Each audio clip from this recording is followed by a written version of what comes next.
The throne room stretched high into the sky with crystal towers catching light from 3 suns at once, and Ambassador Claire Martinez stood before the court in her plain gray suit, looking very ordinary among all the elven nobles in their flowing robes and living armor that seemed to breathe and move on its own shy, appeared completely unremarkable standing there alone as just one human among beings who had conquered 1,000 worlds before Earth. Even knew how to write, but something in the way she stood made General Liriana Starweaver pause and study her more careful. Liriana had silver hair that fell like moonlight over armor grown from living metal, and beside her feet lay Vorthakis the dragon, whose scales shifted between midnight blue and deep violet, and whose eyes held intelligence older than human civilization itself, the Empress. Calendriel spoke with a voice that carried the weight of centuries, asking if the humans refused the terms, and Claire said yes, they did refuse with respect, but they refused nonetheless. Murmur went through the court, because nobody refused the Silver Moon Empire, and Liriana narrowed her eyes watching this human who showed no fear at all. In 800 years of war, the general had learned to recognize worthy opponents, and she saw something in this woman that troubled her. Deep-levered Hekes lifted his massive head, and his nostrils flared as if he could smell something unusual on the solar winds, and the dragon rumbled low in his chest with a sound that might have been unease. The Empress declared war then, stating that the Silver Moon Empire would wage war against the Terran Coalition and gave them 30 days to leave their space, and Claire just nodded politely and said they would be gone within the week. Then Claire paused, and her smile grew just a little wider as she mentioned that the Department of Defense had asked her to deliver a message if negotiations failed, and Liriana commanded her to speak with one hand dropping to the crystal blade at her hip. Claire said the message was simple, and it was thank you for the warning, and she explained that most species did not give them 30 days of advance notice before attacking. The words hung in the air like a challenge, and Vorthakis rumbled again, but this time not with aggression, but with something else entirely, and it sounded almost like concern. Liriana told the human that her bravado was noted, but when their fleets came, and when she and Vorthakis led the assault on Earth, the humans would understand their folly in refusing mercy. Claire gathered her things and turned to leave, but at the great doors she looked back one final time and told Liriana that she had read about her military history on the flight over, and that 73 campaigns without a single defeat was very impressive indeed. Then Claire added that she supposed there was a first time for everything, and left the throne room, while Liriana stood there feeling something she had not felt in centuries of warfare. Was not fear, because Liriana never felt fear, but for the first time in 800 years, she wondered if perhaps she had badly underestimated her. Oponin Vorthakis spoke then, and his voice resonated in the minds of everyone present, ancient and deep, saying that the human had seen war before, and not just any war, but real war. Liriana placed her hand on the dragon neck and said they would show the human what war truly meant, but even as she spoke those words, she could not shake the memory of Claire Martinez and that calm, friendly smile, the smile of someone who knew something that the Silver Moon Empire did not know yet, and the 30-day countdown had begun. 27 days later, the Silver Moon Armada gathered at the edge of human space with 300 warships, each one a masterpiece that had taken decades to grow from living crystal and singing metal. General Liriana stood on the flagship observation deck with Vorthakis coiled beside her, and her officers reported that the humans only had 12 ships defending this sector. The largest human vessel barely matched one of their frigates in size, and Liriana studied the tactical display, seeing the Terran ships holding position around the colony world in a loose formation. They were not fleeing and not calling for reinforcements, but just waiting there, and something about it felt wrong too. Liriana, so she asked Vorthakis what he sensed. The dragon focused his massive eyes on the distant lights that marked the human vessels, and said he sensed determination and readiness, and something else too. He sensed anticipation, and told Liriana that the humans were not afraid, but were anticipating something and waiting for it to happen. The human fleet commander appeared on the view screen then, and her name was Admiral Kate Brennan, with silver hair and a uniform bearing marks from previous conflicts that Liriana did not recognize. Behind Kate, The bridge crew worked with calm efficiency, showing no panic or desperate energy, but just professional focus, and Kate asked politely if Liriana would withdraw and return to negotiations.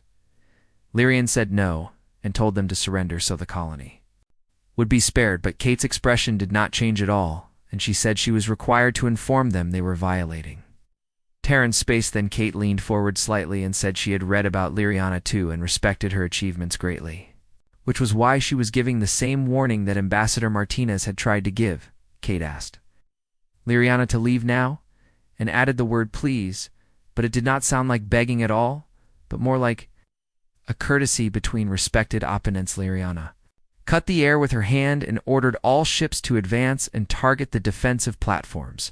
It's first, but then the sensor operator voice cut through her command.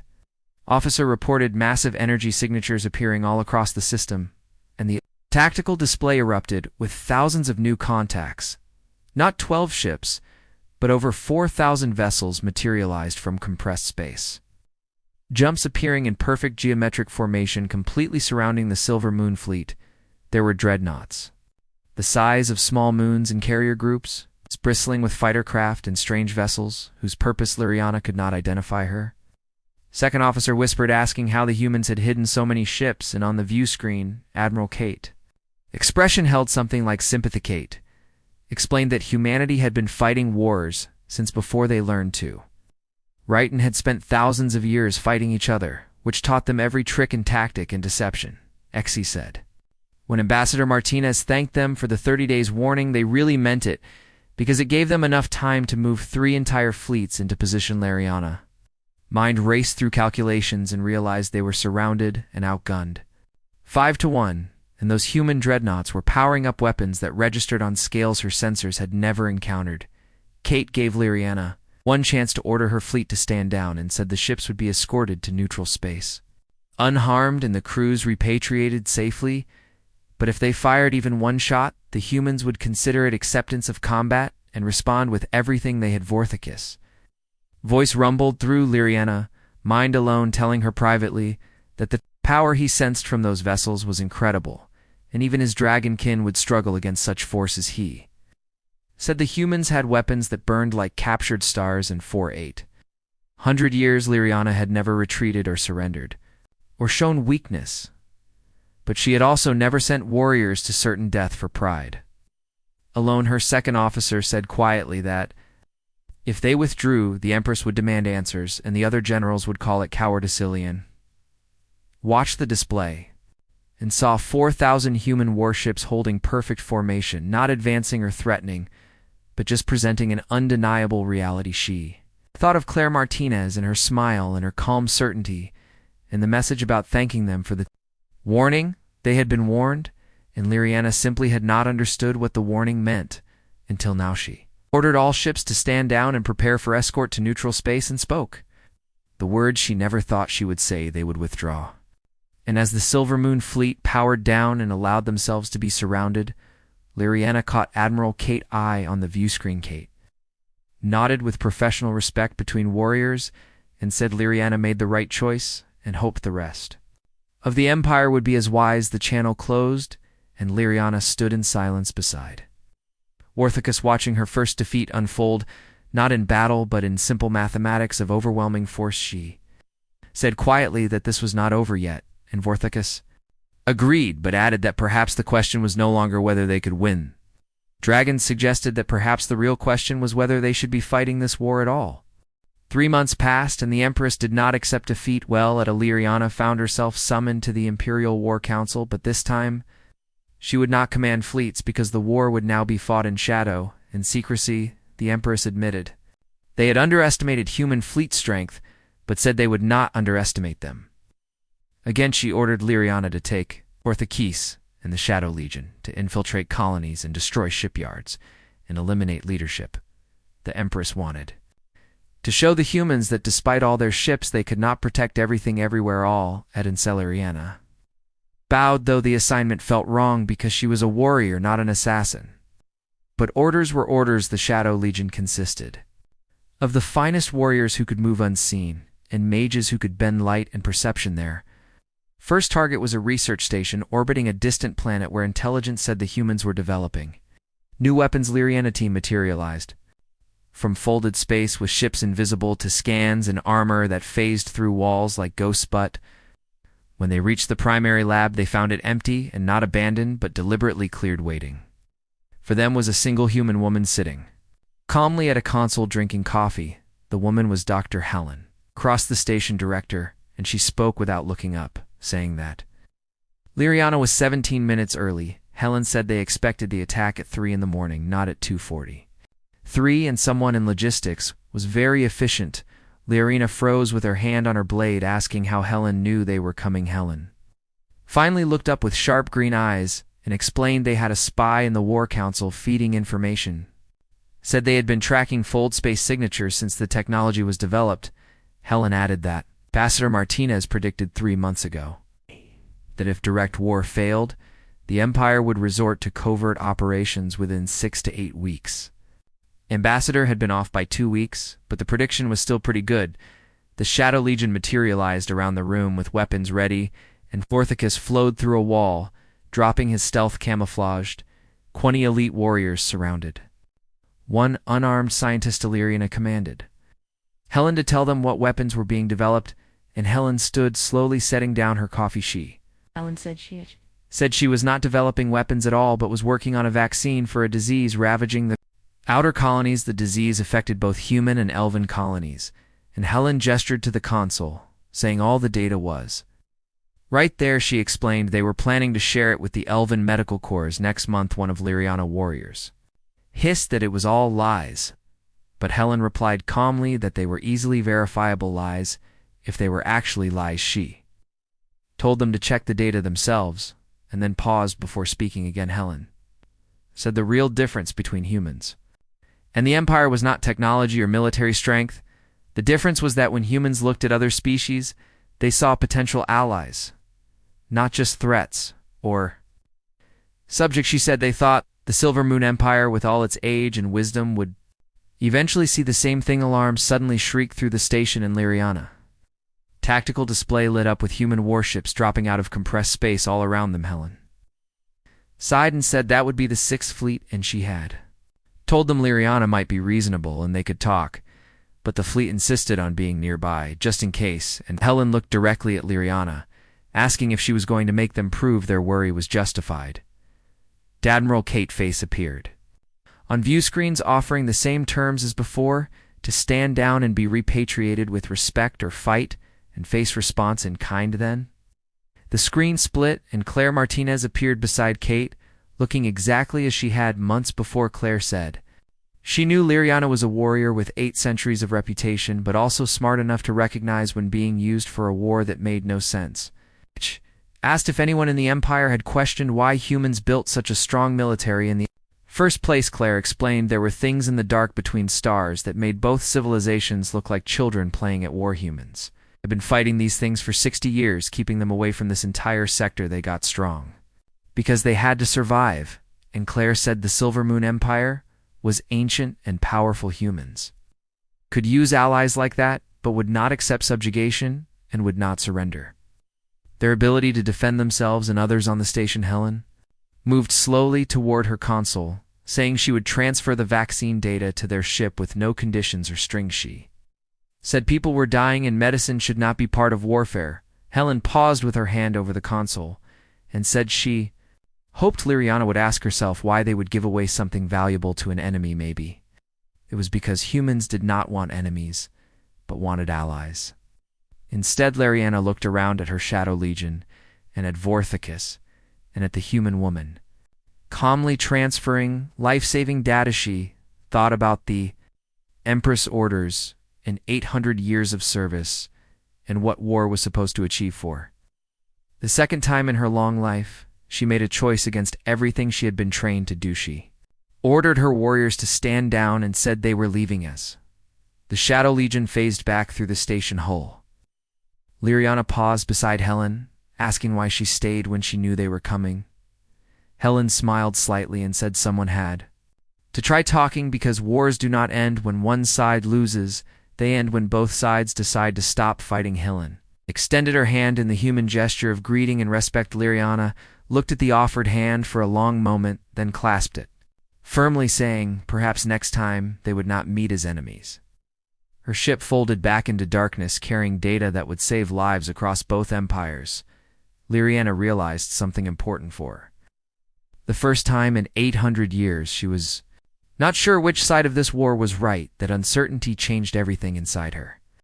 The Empress was not pleased at all. She said there had been 2 failures now, with open warfare first and then covert operations. Both times Liriana had returned without victory, and the Empress wanted to know why. Liriana tried to report that the humans were more formidable than anticipated, but the Empress cut her off. A new figure emerged from shadows behind the throne, named Commander Selene Darkwater, who led deep intelligence. Selene said Liriana experiences had been educational, and they now understood humans could not be defeated through conventional means. Therefore, they must use unconventional methods instead. Liriana felt ice in her stomach, asking what Selene was proposing. Selene smiled, thin and cruel, saying humans valued individuals, and their society was built on personal worth and individual rights. This made them strong in some ways, but also vulnerable. She showed a hologram of Ambassador Claire Martinez, frozen mid-smiles. Eleni proposed killing their leaders, not in honorable combat, but simply removing them when governments collapsed into chaos. Their unity would fracture completely. Liriana said flatly that was assassination and not warfare, but murder. Selena heard it was efficiency and said she could have teams ready. Within a week, their president and top admirals and key ambassadors would all be removed simultaneously. The Terran coalition would tear itself apart, trying to determine leadership. Impressed Calandriel considered this with an unreadable expression, then asked Liriana for her objections. Lirian chose words carefully, saying, in 800 years she had fought honorable wars. This would make them no better than common criminals. The Empress replied coldly that honor was a luxury only the victorious could afford. She gave Selene authorization, but said Liriella would accompany her if Selene was right. Liriana would witness the collapse if wrong. Her experience might save lives. 2 weeks later, Liriana found herself on Geneva Station, where Ambassador Claire was scheduled to address the coalition assembly. Selene assassins were already positioned, invisible and armed with weapons that would leave no trace. Selene whispered through neural link that when Claire took the podium, she would simultaneously. The president would die on Earth, and Admiral Kate die aboard her flagship. 16 other key leaders across human space would simply cease to exist. By the time anyone realized what happened, the chaos would be irreversible. Lirian watched through a window as Claire entered the hall, looking tired from months of failed negotiations, but she still smiled at the delegates and carried herself with calm confidence. Avoki's voice rumbled in Liriana mind, saying the thing about humans was they always surprised you. Claire took the podium and looked out at representatives from dozens of human worlds. She said simply that she knew many were afraid the Silver Moon Empire was vast and ancient, and powerful humans had fought them twice and won, but also learned something important. They were not monsters or evil, but people with their own histories and reasons and fears.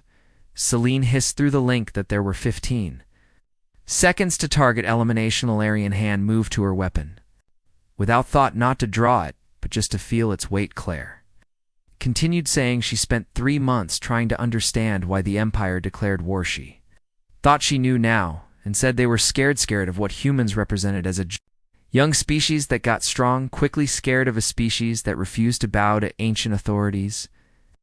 They might threaten the Empire position in the galaxy. Claire paused and said the Empire was right to be scared, not because humans wanted conquest, but because they represented change.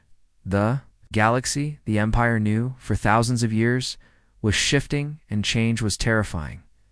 Seconds. Selene counted down. Claire said she learned the Silver Moon Empire valued honor and strength and wisdom. Despite conflict, she believed they could learn to value partnership. Liriana moved faster than thought, and her blade struck the concealed assassin above Claire. The weapon clattered down harmlessly. The same instant, Vorthakis's mind blazed across the station, paralyzing every other operative. Alarms shrieked, and security forces appeared from everywhere. Liriana stood over the assassin body with blade raised, and every weapon pointed at her. Claire looked up at the window where Liriana stood and Their eyes met. The ambassador showed no fear or anger, but just a question in her expression. Asking why, Liriana's voice carried the weight of 8 centuries, telling everyone to stand down. Vorthicus released the psychic hold and Selena operatives collapsed unconscious, but Aliv Admiral Kate appeared beside Claire with weapon drawn, looking dangerous, but Claire raised a hand stopping her and said to let Liriana speak. Liriana descended through the hall past armed guards and stunned delegates. Until she stood before the podium, she announced she was General Liriana, Starweaver, who had served the Empire for 800 years without question or hesitation or doubt. Then she knelt in an act that sent shockwaves through both sides. She said she would not serve murder disguised as warfare. She would not serve fear disguised as strength. Empress sent them to kill everyone and break the government. Lorraine refused. Silence filled the hall, completely serene. Voice crackled over communications, calling it treason and betrayal of everything Liriana ever served, but Vorthocus rumbled that Liriana served what the Empire should be, what it once was before fear made it small.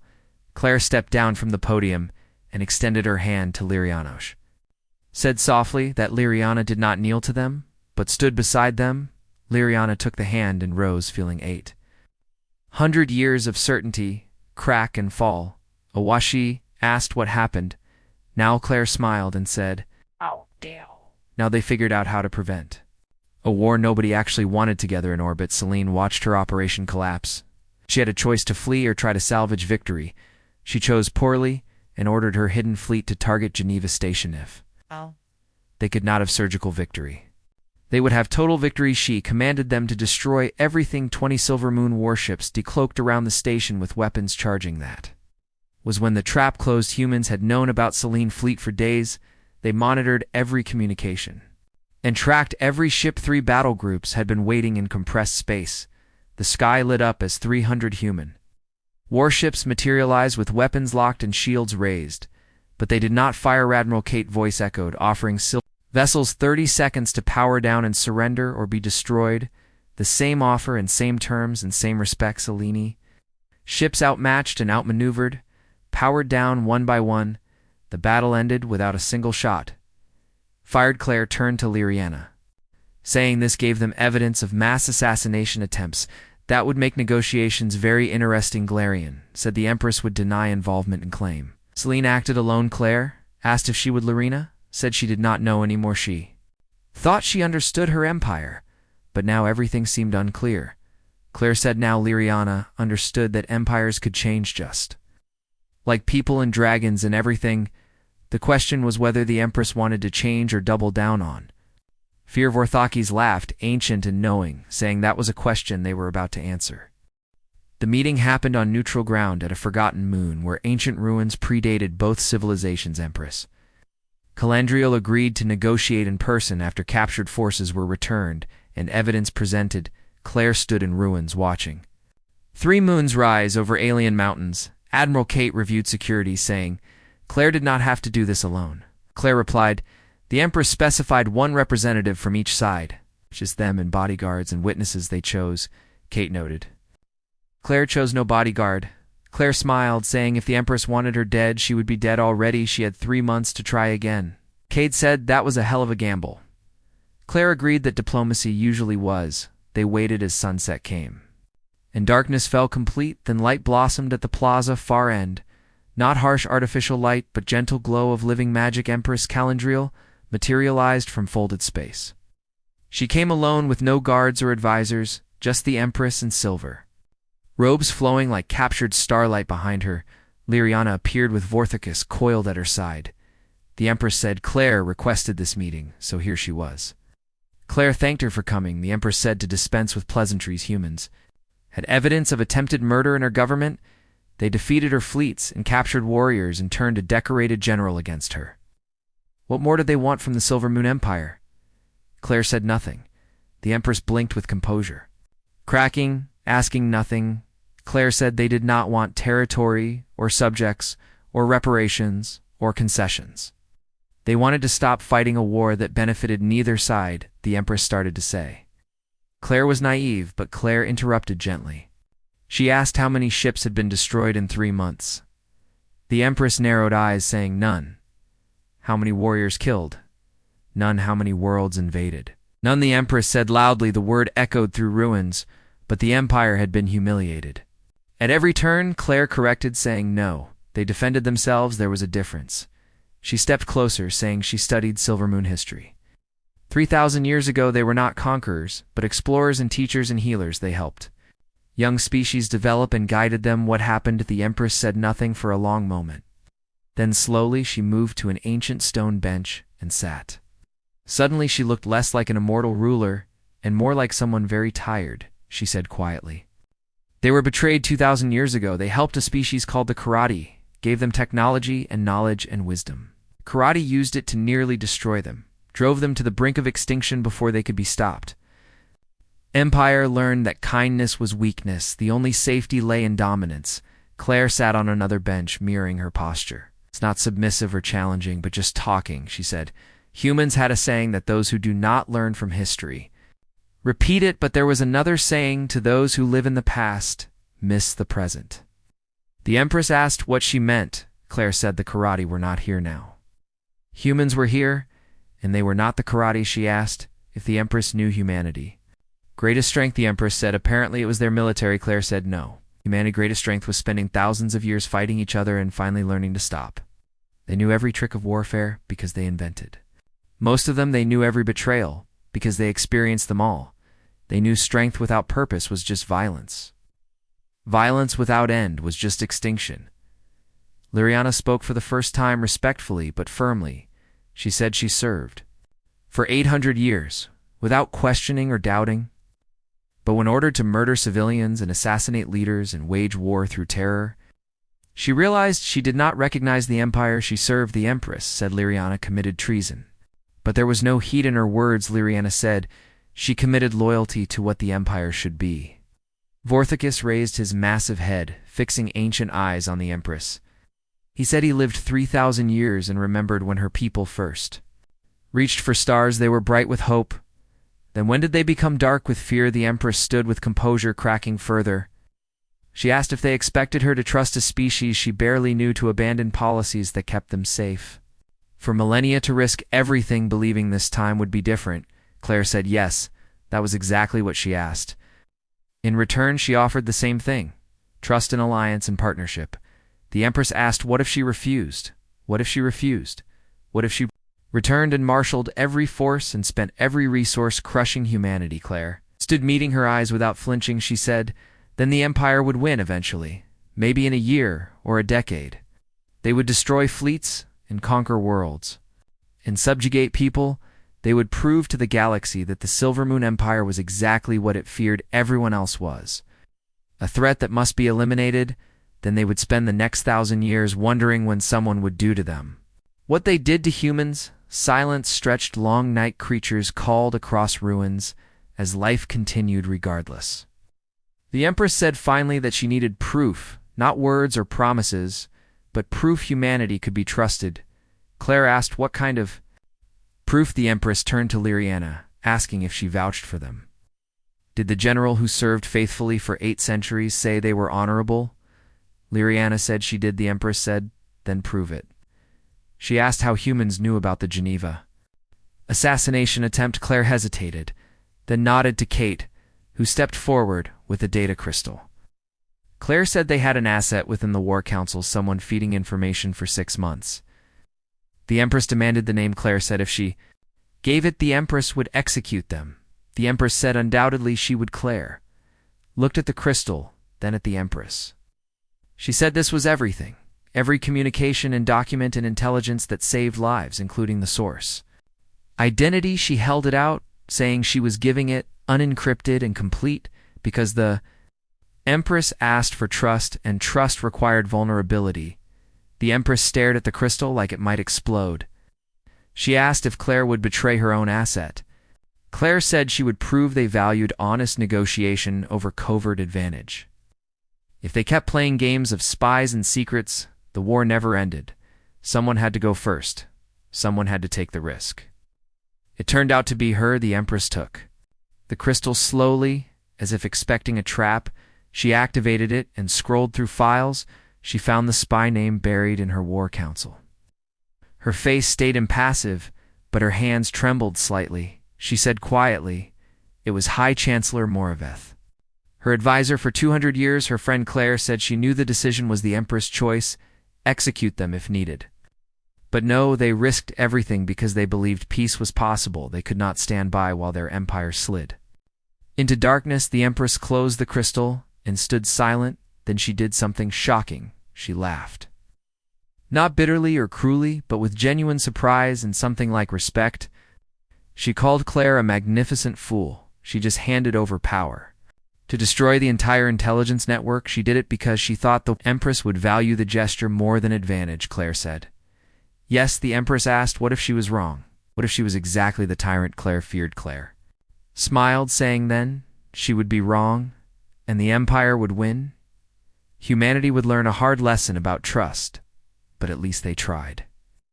She said they could be enemies or allies, but not both, and not nothing. So she chose to believe the Empire that once helped younger species was still in there waiting for permission to remember what it was. The Empress looked at the crystal in her hand, then at Liriana, then at Vorthakis. Finally back at Claire. Slowly and deliberately she raised her hand and crushed the crystal to powder. She scattered fragments across ancient stones. She said the data was destroyed. No one would be executed for choosing peace. She accepted the alliance offer not because Claire proved humans could be trusted, but because Claire proved she believed the Empire could be trusted after 2,000 years of darkness. Perhaps that was the light they needed. Claire extended her hand. The Empress looked at it, then clasped it firmly. She warned this did not solve everything. Her Senate would resist. The Human Council would doubt. Factions on both sides would want war. Claire agreed, saying she knew, but now those factions had to fight both of them. Somehow she thought they were stronger together. Kate stepped forward, mentioning practical treaty terms. The Empress said to keep weapons and fleets in sovereignty, use them to defend, not conquer. In return, the Empire would remember who they used to be. They would try to become that again. Claire said that was all anyone could ask. As moons set and dawn broke over ancient ruins, for beings sat together. An immortal Empress, an human ambassador, an elven general, an ancient dragon. They talked not of war, but peace, not of division, but unity. In weeks that followed, the Treaty of the Forgotten Moon would be signed and celebrated, borders established and trade routes opened.